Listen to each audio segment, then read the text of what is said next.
ਵਾਹਿਗੁਰੂ ਜੀ ਕਾ ਖਾਲਸਾ ਵਾਹਿਗੁਰੂ ਜੀ ਕੀ ਫਤਿਹ। 33 ਸਾਲ ਪਹਿਲਾਂ ਸਾਡੀ ਕੌਮ ਨਾਲ 1984 ਦੇ ਵਿੱਚ ਜੋ ਘੱਲੂਘਾਰਾ ਹੋਇਆ ਹੈ ਉਸ ਦੇ ਜੋ ਰਿਜ਼ਲਟ ਸਾਡੇ ਸਾਹਮਣੇ ਹਨ। ਇਸ ਕਰਕੇ ਹੁਣ ਸਾਨੂੰ ਆਪਣੀ ਯੰਗ ਜਨਰੇਸ਼ਨ ਨੂੰ ਕਿਸ ਤਰ੍ਹਾਂ ਆਪਣੇ ਨਾਲ ਜੋੜਨਾ ਹੈ, ਉਹ ਸਾਨੂੰ ਉਹਦੇ ਲਈ ਸਪੈਸ਼ਲ ਉਪਰਾਲੇ ਕਰਨੇ ਚਾਹੀਦੇ ਹਨ। ਵਾਹਿਗੁਰੂ ਜੀ ਕਾ ਖਾਲਸਾ ਵਾਹਿਗੁਰੂ ਜੀ ਕੀ ਫਤਿਹ।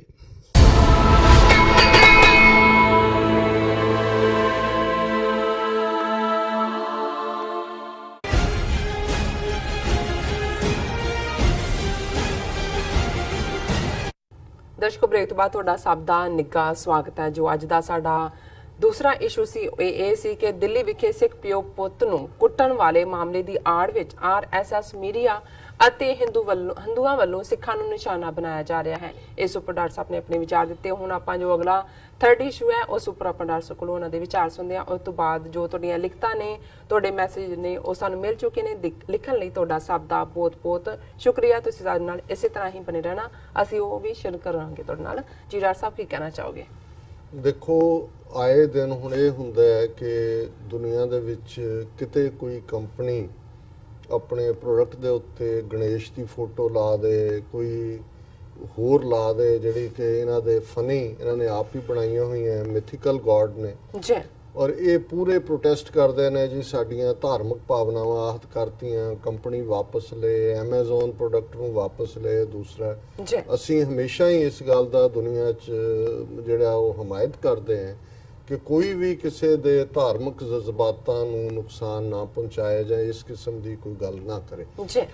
ਹੁਣ ਜ਼ਾਹਰ ਹੈ ਕਿ ਸਿੱਖਾਂ ਦੇ ਵਿੱਚ ਜਿਹੜੀਆਂ 4 ਕੁਰੈਤਾਂ ਨੇ, ਕੁਰੈਤ ਅਸੀਂ ਉਹਨੂੰ ਕਹਿੰਦੇ, ਜਿਹੜੀਆਂ ਬਿਗ ਨੋ ਨੇ, ਔਰ ਜਿਹੜੀ ਕਰਨ ਤੋਂ ਬਾਅਦ ਸਿੱਖ ਨਹੀਂ ਰਹਿੰਦਾ, ਉਹਨਾਂ 4 ਦੇ ਵਿੱਚ ਇੱਕ ਤੰਬਾਕੂ ਦਾ ਇਸਤੇਮਾਲ ਹੈ। ਟਬੈਕੂ ਕਿਸੇ ਵੀ ਫਾਰਮ 'ਚ, ਉਹ ਬੇਸ਼ੱਕ ਉਹਨਾਂ ਜ਼ਮਾਨਿਆਂ 'ਚ ਹੁੱਕੇ ਸੀ, ਫਿਰ ਸਿਗਰਟ ਬੀੜੀਆਂ ਆਈਆਂ, ਹੁਣ ਪਾਨ ਮਸਾਲੇ ਦੇ ਨਾਂ ਥੱਲੇ ਗੁਟਖਾ, ਜਿਹਨੂੰ ਕਿ ਵੱਡੇ ਪੈਮਾਨੇ ਦੇ ਉੱਤੇ ਜਿਹੜਾ ਹੈ ਦੁਨੀਆ ਦੇ ਵਿੱਚ ਉਹਨਾਂ 'ਤੇ ਪਾਬੰਦੀਆਂ ਨੇ ਕਈ ਥਾਵਾਂ 'ਤੇ, ਕਿਉਂਕਿ ਇਹ ਸਾਬਤ ਹੋਇਆ ਹੈ ਰਿਸਰਚ ਤੋਂ ਬਾਅਦ ਕਿ ਕਿਵੇਂ ਇਕੱਲਾ ਸਿਰਫ ਜਿਹੜਾ ਤੰਬਾਕੂ ਇਨਹੇਲ ਕੀਤਾ ਜਾਂਦਾ ਹੈ ਉਹੀ ਜਿਹੜਾ ਜਾਂ ਸਿਗਰਟ ਨੋਸ਼ੀ ਹੈ ਉਹੀ ਹਾਰਮ ਨਹੀਂ ਕਰਦੀ। ਈਵਨ ਜਿਹੜਾ ਪੈਸਿਵ ਹੈ, ਜਿਹੜੇ ਲੋਕ ਪੀਂਦੇ ਨੇ, ਉਹਨਾਂ ਦੇ ਤਾਂ ਲੰਗਸ ਔਰ ਕੈਂਸਰ ਔਰ ਦੂਸਰੀਆਂ ਬਿਮਾਰੀਆਂ ਹੁੰਦੀਆਂ ਹੀ ਨੇ, ਪਰ ਜਿੱਥੇ ਉਹਦਾ ਧੂਆਂ ਛੱਡਦੇ ਨੇ ਉਹ ਵੀ ਜਿਹੜਾ ਉਸ ਤੋਂ ਜ਼ਿਆਦਾ ਪ੍ਰਭਾਵਿਤ ਹੁੰਦੇ ਨੇ ਲੋਕ। ਇਹੀ ਕਾਰਨ ਹੈ ਕਿ ਦੁਨੀਆ ਭਰ ਦੇ ਵਿੱਚ ਪਬਲਿਕ ਪਲੇਸਿਸ ਤੇ ਜਾਂ ਇਵਨ ਰੈਸਟੋਰੈਂਟਸ, ਏਅਰਪੋਰਟਸ, ਦੂਜੇ ਤੀਜੇ ਤੇ ਸਮੋਕਿੰਗ ਦੇ ਉੱਤੇ ਪਾਬੰਦੀ। ਹੁਣ ਵਰਲਡ ਕੱਪ ਕ੍ਰਿਕਟ ਚੱਲ ਰਿਹਾ, ਬਹੁਤ ਸਾਰਿਆਂ ਦਾ ਸੀ ਜੀ ਇੰਡੀਆ ਪਾਕਿਸਤਾਨ, ਇੰਡੀਆ ਕੀ ਲੱਗਿਆ। ਔਰ ਇੱਕ ਗੱਲ ਜਿਹਦੇ ਵੱਲ, ਕਿਉਂਕਿ ਮੈਂ ਤਾਂ ਨਾ ਮੇਰਾ ਕੋਈ ਕ੍ਰਿਕਟ ਦਾ ਸ਼ੌਕ ਹੈ, ਮੈਂ ਤਾਂ ਇਹਨੂੰ ਕਲੋਨੀਅਲ ਇੱਕ ਗੇਮ ਸਮਝਦਾ ਹਾਂ, ਔਰ ਉਸ ਅੰਦਾਜ਼ 'ਚ ਇਹਨਾਂ ਗੁਲਾਮਾਂ ਨੂੰ ਉਹਨਾਂ ਨੇ ਵੇਚੀ ਹੋਈ ਹੈ। ਲੇਕਿਨ ਜਿਹੜੇ ਉਸ ਸ਼ੌਕ ਵੀ ਰੱਖਦੇ ਨੇ ਪਰ ਸਿੱਖੀ ਭਾਵਨਾਵਾਂ ਨਾਲ ਵੀ ਜੁੜੇ ਹੋਏ ਨੇ, ਸਾਡੀ ਟੈਕਨੀਕਲ ਟੀਮ ਦੇ ਹੈਡ ਵੀਰ ਜਸਵਿੰਦਰ ਸਿੰਘ, ਉਹਨਾਂ ਨੇ 2 ਵਾਰ ਮੇਰੇ ਧਿਆਨ 'ਚ ਲਿਆਂਦਾ। ਇੱਕ ਵਾਰੀ 3-4 ਦਿਨ ਪਹਿਲਾਂ ਵੀ ਉਹਨਾਂ ਨੇ ਮੈਨੂੰ ਭੇਜੀ ਵੀ ਐਡ, ਪਰ ਮੈਨੂੰ ਉਦੋਂ ਲੱਗਾ ਕਿ ਵੀ ਮੈਂ ਉਹਨੂੰ ਕੋਈ ਬਹੁਤਾ ਨਹੀਂ ਦਿੱਤਾ। ਫਿਰ ਉਹਨਾਂ ਨੇ ਕੱਲ ਮਿਡਨਾਈਟ ਕਾਲ ਕਰਕੇ ਕਿਹਾ ਤੁਸੀਂ ਉਹਨੂੰ ਦੁਬਾਰਾ ਦੇਖੋ। ਮੈਂ ਕਿਹਾ ਉਹ ਲਿੰਕ ਤਾਂ ਕਿਤੇ ਵਿੱਚ ਹੀ ਵੜ ਗਿਆ, ਦੁਬਾਰਾ ਭੇਜੋ। ਉਹਨਾਂ ਨੇ ਭੇਜਿਆ ਔਰ ਮੈਂ ਇਹ ਮਹਿਸੂਸ ਕੀਤਾ ਕਿ ਵੀ ਉਹਨਾਂ ਦੀ ਆਬਜ਼ਰਵੇਸ਼ਨ ਬਿਲਕੁਲ ਠੀਕ ਸੀ। ਹੁਣ ਵਰਲਡ ਕੱਪ ਦੇ ਇਸ ਮੌਕੇ ਦੇ ਉੱਤੇ ਕਮਲਾ ਪਸੰਦ ਨਾਂ ਦੀ ਜਿਹੜੀ ਕੰਪਨੀ, ਜਿਹੜੇ ਮਾਲਕ, ਜਿਹੜੇ ਕਿ ਪਾਨ ਮਸਾਲਾ ਜਿਹੜਾ ਕਿ ਜ਼ਾਹਰ ਹੈ ਟਬੈਕੋ ਜਿਹੜਾ ਉਹ ਉਹਦੇ 'ਚ ਜਿਹਨੂੰ ਕਹਿੰਦੇ ਨੇ ਸ਼ੂਗਰ 'ਚ ਲਪੇਟ ਕੇ ਜ਼ਹਿਰ ਦੇਣਾ, ਉਹ ਵੇਚਦੇ ਨੇ। ਉਹਨਾਂ ਨੇ ਇੱਕ ਐਡ ਜਿਹੜੀ ਕਿ ਲਗਾਤਾਰਤਾ ਨਾਲ ਚੱਲ ਰਹੀ ਹੈ, ਕਿੰਨੇ $1 ਮਿਲੀਅਨ ਉਹਦੇ ਤੇ ਉਹਨਾਂ ਨੇ ਖਰਚੇ ਹੋਣਗੇ, ਔਰ ਉਹਦੇ 'ਚ ਜਿੱਥੇ ਉਹ ਇਸ ਜ਼ਹਿਰ ਨੂੰ ਵੇਚ ਰਹੇ ਨੇ, ਆਪਣੇ ਪਾਨ ਮਸਾਲੇ ਨੂੰ ਕਮਲਾ ਪਸੰਦ ਦੇ ਨਾਂ ਥੱਲੇ, ਔਰ ਉਹਨੂੰ ਇੱਕ ਬੜਾ ਜਾਰਿਕ ਜਿਹਾ ਮਿਊਜ਼ਿਕ ਬਣਾ ਕੇ ਕਿ ਜੀ ਇਹ ਜਿਹੜੀ ਹੈ 125 ਕਰੋੜ ਦੀ ਟੀਮ ਹੈ, ਕੋਈ 11 ਦੀ ਬੰਦਿਆਂ ਦੀ ਟੀਮ ਨਹੀਂ ਹੈ। ਔਰ ਉਹਦੇ 'ਚ ਜਿਹੜੀ ਬਿਗਨਿੰਗ ਹੀ ਹੁੰਦੀ ਆ, ਉਹ ਇੱਕ ਨਕਲੀ ਸਿੱਖ ਜਿਹੜੇ ਨੇ ਉਹ ਨੱਚ ਰਹੇ ਨੇ, ਔਰ ਵਿਚਕਾਰ ਫਿਰ ਸਿੱਖ ਨੂੰ ਦਿਖਾ ਰਹੇ ਨੇ, ਔਰ ਇਹਦਾ ਐਂਡ ਜਿਹੜਾ ਹੈ ਉਹ ਉਸ ਨੂੰ ਆਪਣਾ ਪ੍ਰੋਡਕਟ ਵੇਚਣਾ ਹੈ। ਪਰ ਪ੍ਰਭਾਵ ਉਹ ਦੇ ਰਹੇ ਨੇ ਕਿ ਜਿਵੇਂ ਉਹ ਬੜਾ ਇੱਕ ਨੈਸ਼ਨਲਿਸਟਿਕ ਪੈਟਰੀਓਟਿਕ ਐਂਥਮ ਹੈ।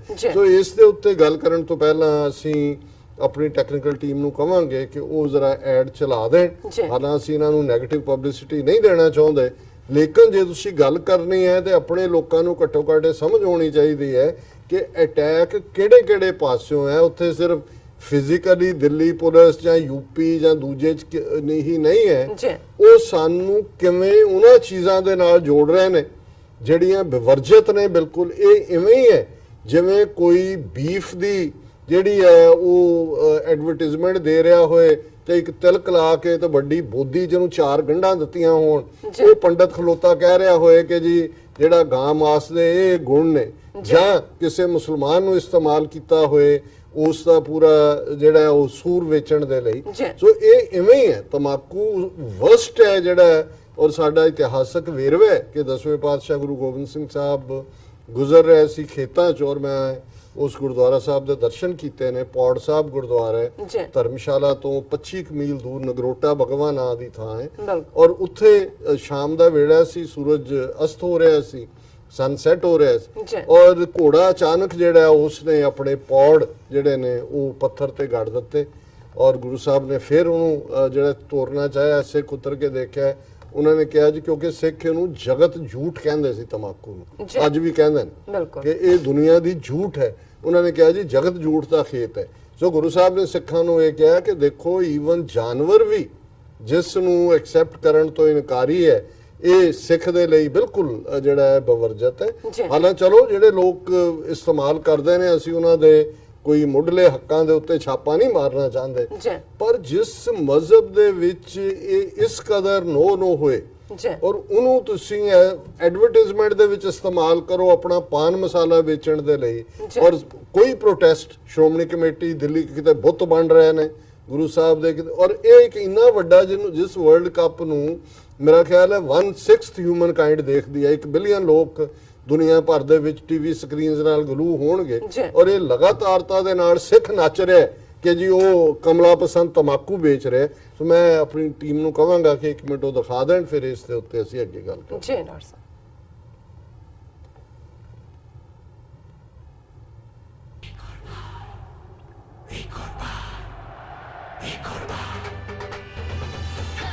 सबसे बड़ा मंच है, तैयारी में पंच है, कोई हमें क्या रोकेगा, तिरंगा फिर लहराएगा। टीम नहीं 125 करोड़ की टीम है ये, टीम नहीं 125 करोड़ की टीम है। रग रग में दौड़े खिरम, खेल नहीं है ये सबसे बड़ी जंग, कितना दम है दिखा देंगे, जीत कर ही आएंगे। एक और बार लहराएंगे तिरंगा, एक और बार। टीम नहीं 125 करोड़ की टीम है। ਜੀ ਡਾਕਟਰ ਸਾਹਿਬ, ਸਾਡੇ ਦਰਸ਼ਕਾਂ ਨੇ ਐਡ ਦੇਖ ਲਈ, ਹੁਣ ਤੁਸੀਂ ਕੀ ਕਹਿਣਾ ਚਾਹੋਗੇ? ਦੇਖੋ ਮੈਂ ਸਮਝਦਾ ਵੀ ਬਹੁਤ ਵਾਰ ਇਹ ਤੁਹਾਡੇ ਟੈਸਟਿੰਗ ਆਫ ਵਾਟਰਸ ਵੀ ਹੁੰਦਾ ਹੈ ਜੀ। ਬਹੁਤਿਆਂ ਨੂੰ ਲੱਗੇਗਾ ਜੀ ਹੁਣ ਕਿੱਥੇ ਕਿੱਥੇ ਵਿਰੋਧ ਕਰੀਏ, ਕੀ ਕਰੀਏ। ਮੇਰਾ ਵੀ ਪਹਿਲਾ ਰਿਐਕਸ਼ਨ ਇਸੇ ਲਾਈਨ ਤੇ ਹੀ ਸੀ, ਪਰ ਮੈਂ ਸਮਝਦਾ ਵੀ ਇਹ ਬਹੁਤ ਸੀਰੀਅਸ ਮੈਟਰ ਹੈ। ਕਰੋੜਾਂ ਲੋਕਾਂ ਤੱਕ ਇਹ ਸਿੱਖ ਇਮੇਜ ਦੇ ਨਾਲ ਤਮਾਕੂ, ਔਰ ਮੈਂ ਈਵਨ ਦੇਖ ਰਿਹਾ ਸੀ ਕਿ ਜਿਹੜੇ ਇਸ ਦੇ ਥੱਲੇ ਇਸ ਜੇ 40 ਮੈਸੇਜ ਨੇ ਜਿੱਥੇ ਅਪਲੋਡ ਹੋਈ ਹੈ, ਉਹਦੇ ਚੋਂ 30 ਜਿਹੜੇ ਨੇ ਉਹਨਾਂ 'ਚ ਭਾਵੇਂ ਨੌਨ ਸਿੱਖਸ ਜ਼ਿਆਦਾ ਨੇ, ਉਹ ਇਹ ਕਹਿ ਰਹੇ ਨੇ ਕਿ ਵੀ ਉਹਨਾਂ ਨੂੰ ਕੋਈ ਸਿੱਖ ਇਮੇਜ ਨਾਲ ਨਹੀਂ ਹੈ। ਉਹ ਕਹਿ ਰਹੇ ਨੇ ਜੀ ਇਹ ਵਰਲਡ ਕੱਪ ਦੇ ਵਿੱਚ ਇਹ ਜ਼ਹਿਰ ਜਿਹੜਾ ਹੈ ਇਹ ਕਿਉਂ ਪਰੋਸਿਆ ਜਾ ਰਿਹਾ, ਔਰ ਇਸ ਦਾ ਤਮਾਕੂ ਦਾ ਕ੍ਰਿਕਟ ਨਾਲ ਕੀ ਤਾਲੁਕ ਹੈ, ਔਰ ਇਹ ਨੈਸ਼ਨਲ ਐਂਥਮ ਦੇ ਵਾਂਗ ਬਣਾ ਕੇ ਇਸ ਨੂੰ ਜਿਹੜਾ ਤਮਾਕੂ ਦੀ ਪ੍ਰਮੋਸ਼ਨ ਲਈ ਕੈਂਸਰ ਫੈਲਾਇਆ ਜਾ ਰਿਹਾ। ਸੋ ਉਹ ਤਾਂ ਮਹਿਸੂਸ ਕਰਦੇ ਨੇ ਕਿ ਵੀ ਈਵਨ ਇਹ ਤਮਾਕੂ ਦਾ ਯੂਜ਼ ਕਿਵੇਂ ਬਿਮਾਰੀਆਂ ਨੂੰ ਜਨਮ ਦੇਣ ਵਾਲਾ, ਕੈਂਸਰ ਨੂੰ ਜਨਮ ਦੇਣ ਵਾਲਾ ਹੈ, ਪਰ ਜਿਨ੍ਹਾਂ ਸਿੱਖਾਂ ਦੇ ਇਮੇਜ ਨੂੰ ਇਸਤੇਮਾਲ ਕੀਤਾ ਜਾ ਰਿਹਾ ਇਹ ਕਰਨ ਦੇ ਲਈ, ਸਾਡੀਆਂ ਮੇਨ ਬਾਡੀਜ਼ ਔਰ ਜਿਹੜੇ ਲੋਕ ਅਦਰਵਾਈਜ਼ ਸਾਰਾ ਦਿਨ ਪੁੱਛਣ ਤੇ ਹੁੰਦੇ ਨੇ ਜੀ ਕੀ ਸਕੋਰ ਹੋ ਗਿਆ, ਜਾਂ ਕਈ ਪੱਗਾਂ ਬੰਨ ਕੇ ਤਿਰੰਗੇ ਝੰਡੇ ਲੈ ਕੇ ਉੱਥੇ ਲਹਿਰਾ ਰਹੇ ਸੀ, ਬੜੇ ਜੁੱਤੀਆਂ ਵੀ ਉਹਨਾਂ ਦੀਆਂ ਖਾਂਦੇ ਹੋ ਤੁਸੀਂ, ਤਾਂ ਉਹਨਾਂ ਨੂੰ ਪ੍ਰਮੋਟ ਵੀ ਕਰਦੇ ਹੋ। ਸ਼ਰਮ ਨਹੀਂ ਆਉਂਦੀ ਉਹਨਾਂ ਨੂੰ ਕਿ ਵੀ ਉਹ ਦੇਖਣ ਕਿ ਵੀ ਹੋ ਕੀ ਰਿਹਾ ਸਾਡੇ ਨਾਲ। ਬਿਲਕੁਲ ਡਾਕਟਰ ਸਾਹਿਬ, ਬਿਲਕੁਲ। ਹੁਣ ਆਪਾਂ ਆਪਣੇ ਦਰਸ਼ਕਾਂ ਦੇ ਮੈਸੇਜ ਕਰਦੇ ਹਾਂ ਸ਼ੇਅਰ, ਬਟ ਟਾਈਮ ਤੇ ਘੱਟ ਹੈ, ਸੋ ਦੇਖਦੇ ਆ ਕਿੰਨੇ ਆਪਾਂ ਸ਼ੇਅਰ ਕਰ ਪਾਵਾਂਗੇ। ਰੋਮੀ ਰੋਇਲ ਸਾਹਿਬ ਲਿਖਦੇ ਨੇ ਲਵ ਫਰੋਮ ਪਾਕਿਸਤਾਨ ਡਾਕਟਰ ਸਾਹਿਬ, ਐਂਡ ਉਹਨਾਂ ਦਾ ਫਿਰ ਮੈਸੇਜ ਹੈ one of my favourite talk show and Muhammad Amin Pardesi ਸਾਨੂੰ ਲਿਖਦੇ ਨੇ ਡਾਕਟਰ ਸਾਹਿਬ ਐਂਡ ਸਿਸਟਰ ਨੀਲਮ ਕੌਰ ਜੀ ਜਿੰਦਾਬਾਦ ਐਂਡ ਬਾਜ ਸਿੰਘ ਸਾਨੂੰ ਫਤਿਹ ਬੁਲਾਉਂਦੇ ਨੇ। ਉਹ ਲਿਖਦੇ ਨੇ democracy is the government of majority, Sikhs need a nation where they should be in majority and Rajinder Goriya ਸਾਨੂੰ ਲਿਖਦੇ ਨੇ ਸਤਿ ਸ਼੍ਰੀ ਅਕਾਲ ਡਾਕਟਰ ਸਾਹਿਬ ਐਂਡ ਖਾਲਿਸਤਾਨ ਖਾਲਸਾ ਰਾਜ ਦੀ ਆਈਡੀ ਤੋਂ ਸਾਨੂੰ ਮੈਸੇਜ ਹੈ। ਬਹੁਤ ਵਧੀਆ ਡਾਕਟਰ ਸਾਹਿਬ, ਵਾਹਿਗੁਰੂ ਦੀ ਕਿਰਪਾ ਸਦਕਾ ਖਾਲਿਸਤਾਨ ਪੂਰੀ ਦੁਨੀਆ ਵਿੱਚ ਇੱਕੋ ਇੱਕ ਐਸਾ ਦੇਸ਼ ਹੋਵੇਗਾ ਜਿੱਥੇ ਬਾਕੀ ਦੇਸ਼ ਡੈਮੋਕ੍ਰੇਸੀ ਦੀਆਂ ਮਿਸਾਲਾਂ ਦਿਆ ਕਰਨਗੇ ਤੇ ਹਰ ਇੱਕ ਧਰਮ ਉੱਥੇ ਸੇਫ ਹੋਵੇਗਾ। ਬਨਾਰਸ ਖਾਨ ਜੀ ਸਾਨੂੰ ਹਮੇਸ਼ਾ ਤਰ੍ਹਾਂ ਜੀਆਂ ਨੂੰ ਲਿਖਦੇ ਨੇ ਔਰ ਮਲਵਿੰਦਰ ਸਿੰਘ ਮੱਲੀ ਜੀ ਸਾਨੂੰ ਲਿਖਦੇ ਨੇ ਅਮਰਜੀਤ ਸਿੰਘ ਜੀ ਬਿੱਲ ਨੰਬਰ 9 ਬਾਰੇ ਵੀ ਚਾਨਣਾ ਪਾਓ ਜਿਸ ਤਹਿਤ 18,000 PR ਅਰਜ਼ੀਆਂ ਰੱਦ ਕਰ ਦਿੱਤੀਆਂ ਨੇ। ਇਹਨਾਂ ਵਿੱਚ ਪੰਜਾਬੀ ਵੀ ਨੇ ਤੇ ਸਿੱਖ ਵਿਦਿਆਰਥੀ ਵੀ ਨੇ। ਇਸ ਨਾਲ ਤਾਂ ਇੱਥੇ ਸਿੱਖ ਵਿਦਿਆਰਥੀ ਆਉਣਗੇ ਹੀ ਨਹੀਂ। ਔਰ ਰਿੰਕੂ ਵਰਿੰਦਰ ਸਿੰਘ ਸਾਨੂੰ ਲਿਖਦੇ ਨੇ ਸਤਿ ਸ਼੍ਰੀ ਅਕਾਲ। ਸੁਖਜੀਤ ਸਿੰਘ ਸਾਨੂੰ ਲਿਖਦੇ ਨੇ ਬਹੁਤ ਹੀ ਦੁਖਦਾਈ ਖਬਰ ਹੈ ਜੀ, ਸਾਨੂੰ ਸਭ ਨੂੰ ਇਸ ਦੇ ਖਿਲਾਫ ਆਵਾਜ਼ ਬੁਲੰਦ ਕਰਨੀ ਪਵੇਗੀ ਜੀ। ਐਂਡ ਗੁੱਜਰ ਨਵੀ ਸਾਨੂੰ ਕਹਿੰਦੇ ਨੇ ਕਿ ਜੀ ਆਇਆਂ ਨੂੰ। ਗੁਰਦਰਸ਼ਨ ਸਿੰਘ ਜੀ ਸਾਨੂੰ ਫਤਿਹ ਬੁਲਾਉਂਦੇ ਨੇ। ਗੁਰਦਰਸ਼ਨ ਸਿੰਘ ਠੇਕੇਦਾਰ ਵੀ ਸਾਨੂੰ ਫਤਿਹ ਬੁਲਾਉਂਦੇ ਨੇ। ਬਾਜ ਸਿੰਘ ਸਾਨੂੰ ਲਿਖਦੇ ਨੇ ਸਿੱਖ ਕੌਮ ਦਾ ਹੱਲ ਆਜ਼ਾਦੀ ਹੈ, ਫਿਰ ਇਹ ਮਸਲੇ ਹੱਲ ਹੋ ਸਕਦੇ ਹਨ। ਐਸ ਸੁਰਿੰਦਰ ਜੀ ਦਾ ਪਾਮ ਜਿਹੜਾ ਮੈਸੇਜ ਹੈ ਅੱਜ ਨਹੀਂ ਪੜਦੇ, ਹਾਂਜੀ ਉਹ ਕਿਸੇ ਹੋਰ ਦਿਨ ਆਪਾਂ ਪੜਾਂਗੇ ਜੀ। ਸ਼ਫਾਕ ਅਲੀ ਸਾਨੂੰ ਲਿਖਦੇ ਨੇ ਉਹ ਮੇਰੇ ਵੀਰੋ ਉਹ ਸਿੰਘੋ ਤੁਸੀਂ ਵੱਡੇ ਵੀ ਗਏ ਤੇ ਵੰਡੇ ਵੀ ਗਏ। ਔਰ ਬਾਸ਼ਰ ਜੀ ਸਾਨੂੰ ਲਿਖਦੇ ਨੇ Khalsa is great ever and Jagtar Singh ji ਸਾਨੂੰ ਲਿਖਦੇ ਨੇ ਡਾਕਟਰ ਸਾਹਿਬ ਹੁਣ ਤਾਂ ਇੰਡੀਆ ਵਿੱਚ ਪਿੰਡਾਂ ਵਾਲੇ ਵੀ ਲੋਕ ਚੌਂਕੜੀਆਂ ਤੇ ਸੱਥਾਂ ਵਿੱਚ ਸੱਚੋ ਸੱਚ ਪ੍ਰੋਗਰਾਮ ਸੁਣਨ ਦੇ ਆਦੀ ਹੋ ਗਏ ਨੇ। ਬਹੁਤ ਚੰਗਾ ਪ੍ਰੋਗਰਾਮ ਹੈ, ਬਹੁਤ ਚੰਗਾ ਲੱਗਦਾ ਹੈ ਸੁਣ ਕੇ। ਸੁਖਜੀਤ ਸਿੰਘ ਸਾਨੂੰ ਲਿਖਦੇ ਨੇ ਮਿਹਰਬਾਨੀ ਵੀ ਜਗਤਾਰ ਸਿੰਘ ਜੀ। ਸਾਡਾ ਮਕਸਦ ਵੀ ਕੁੱਲ ਦੁਨੀਆ ਭਰ ਦੇ ਵਿੱਚ ਜਿੱਥੇ ਆਪਣੀ ਗੱਲ ਨੂੰ ਪਹੁੰਚਾਉਣਾ ਹੈ, ਭਾਰਤੀ ਕਬਜ਼ੇ ਵਾਲੇ ਪੰਜਾਬ 'ਚ ਬਹੁਤ ਜ਼ਰੂਰੀ ਹੈ ਜੀ ਕਿ ਉਹ ਲੋਕ ਜਿਨ੍ਹਾਂ ਨੂੰ ਸਵੇਰ ਤੋਂ ਸ਼ਾਮ ਤੱਕ ਇਲੈਕਟ੍ਰੋਨਿਕ ਮੀਡੀਆ, ਪ੍ਰਿੰਟ ਮੀਡੀਆ ਗੁੰਮਰਾਹਕੁਨ ਜਾਣਕਾਰੀਆਂ ਦਿੰਦਾ ਹੈ, ਉਹਨਾਂ ਤੱਕ ਸਾਡੀ ਸੱਚ ਦੀ ਆਵਾਜ਼ ਪਹੁੰਚੇ। ਸੁਖਜੀਤ ਸਿੰਘ ਜੀ ਸਾਨੂੰ ਨੇ ਭਾਜੀ ਬਹੁਤ ਹੀ ਵਧੀਆ ਪ੍ਰੋਗਰਾਮ ਹੈ ਜੀ। ਦੁਨੀਆ ਦੇ ਹਰ ਪੰਜਾਬੀ ਬੋਲਣ ਵਾਲਿਆਂ ਨੂੰ ਸੁਣਨਾ ਚਾਹੀਦਾ ਹੈ ਜੀ। ਮੈਂ YouTube ਤੇ ਦੇਖਦਾ ਨਿਰਮਲ ਬੈਂਸ ਜਿਹੜੇ ਕਹਿੰਦੇ ਨੇ religion ban is wrong, Khalistan will welcome all religions and languages as Sikhs we love all। ਬਿਲਕੁਲ ਠੀਕ ਤੁਸੀਂ ਵਿਜ਼ਨ ਦਿੱਤਾ ਹੈ। ਮਿਓ ਕੈਟ ਖਾਲਿਸਤਾਨ ਜ਼ਿੰਦਾਬਾਦ। ਔਰ ਵੀਰ ਸੁਰਿੰਦਰ ਸਿੰਘ ਵਾਹਿਗੁਰੂ ਜੀ ਬਹੁਤ ਹੀ ਵਧੀਆ ਵਿਚਾਰ ਹਨ, ਵਾਹਿਗੁਰੂ ਜੀ ਮਿਹਰ ਕਰਨ। ਬਹੁਤ ਸ਼ੁਕਰੀਆ ਵੀਰ ਸੁਰਿੰਦਰ ਸਿੰਘ ਜੀ। ਫਿਰ ਉਹਨਾਂ ਨੇ ਮਿਓ ਨੇ ਕਿਹਾ ਕਿ doctor Sahib mark my word soon Modi will start civil war in India because इतना हेट भर दिया है हिंदुओं में against other communities with in India and also against Pakistan. इसमें कोई शक नहीं है, इन्हें ऑलरेडी ट्रिगर कर दिता है। और ये जड़ा Israel will perish, I like this old wise man, ये जड़ा किसी ने कमेंट किया है। इन्हें भी ओल्ड नहीं वैसे ना ही इन्ने सियाने हैं जिन्हें तुम कह रहे हो। एहसान काजमी खालिस्तान जिंदाबाद। पाकिस्तान फ्याज लोन मियो कैट we Pakistanis are always ready to fight with Delhi के देलवों के साथ। हाँ उन्होंने हिंदू तो ज़्यादा ही जिक्र है। अहमद हमजा डॉक्टर साहब you raised a very good point in your speech today saying that there is nothing bad in being a slave but the worst thing is when we stop feeling the bitterness of slavery। good message for Sikhs। उस speech का जिक्र कर रहे हैं जी असी San Francisco की freedom rally तो the live तो चली सी पर अज ਸਾਡੀ ਟੀਮ ਨੇ ਉਹਨੂੰ ਅਪਲੋਡ ਕੀਤਾ ਹੈ ਕੱਲੀ ਸਪੀਚ ਨੂੰ। ਬਹੁਤ ਸ਼ੁਕਰੀਆ ਅਹਿਮਦ ਹਮਜ਼ਾ ਜੀ। ਬਿਲਕੁਲ ਦੂਸਰੇ ਸੈਗਮੈਂਟ ਤੇ ਕਾਫੀ ਸਾਰੇ ਮੈਸੇਜ ਨੇ। ਨਵੀਦ ਅਹਿਮਦ ਸਾਨੂੰ ਲਿਖਦੇ ਨੇ ਔਰ ਭਾਈ ਗੁਰਮੀਤ ਸਿੰਘ ਬੱਬਰ ਜੀ ਕਹਿੰਦੇ ਨੇ ਕਿ ਡਾਕਟਰ ਸਾਹਿਬ ਜੀ ਖਾਲਿਸਤਾਨ ਬਣ ਗਿਆ ਤੇ ਅਸੀਂ ਪੰਜਾਬ ਨੂੰ ਆਰਗੈਨਿਕ ਖੇਤੀ ਵਾਲੀ ਹਾਂਜੀ ਕਹਿੰਦੇ ਨੇ ਕਿ ਆਰਗੈਨਿਕ ਖੇਤੀ ਵੱਲ ਤੋਰਾਂਗੇ, ਪੰਜਾਬ ਦੀ ਖੇਤੀ ਵਰਲਡ ਚ ਨੰਬਰ 1 ਹੋਵੇਗੀ। ਖਾਲਿਸਤਾਨ ਜ਼ਿੰਦਾਬਾਦ ਉਹਨਾਂ ਨੇ ਕਿਹਾ। ਮਲਵਿੰਦਰ ਸਿੰਘ ਮੱਲੀ ਵੀ ਸਾਨੂੰ ਲਿਖਦੇ ਨੇ। ਬਨਾਰਸ ਖਾਨ ਵੀ ਸਾਨੂੰ ਲਿਖਦੇ ਨੇ।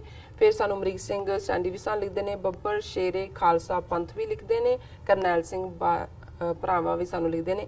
ਔਰ ਅਸੀਂ ਸਭ ਦਾ ਬਹੁਤ ਬਹੁਤ ਸ਼ੁਕਰੀਆ ਅਦਾ ਕਰਦੇ ਹਾਂ। ਇੱਥੇ ਲੈਂਦੇ ਹਾਂ ਬ੍ਰੇਕ। ਵਿਊਅਰਸ ਦੋਸਤਾਂ ਨਾਲ ਇਸ ਤਰ੍ਹਾਂ ਬਣੇ ਰਹਿਣਾ। ਮਿਲਦੇ ਹਾਂ ਛੋਟੇ ਜਿਹੇ ਬ੍ਰੇਕ ਤੋਂ ਬਾਅਦ।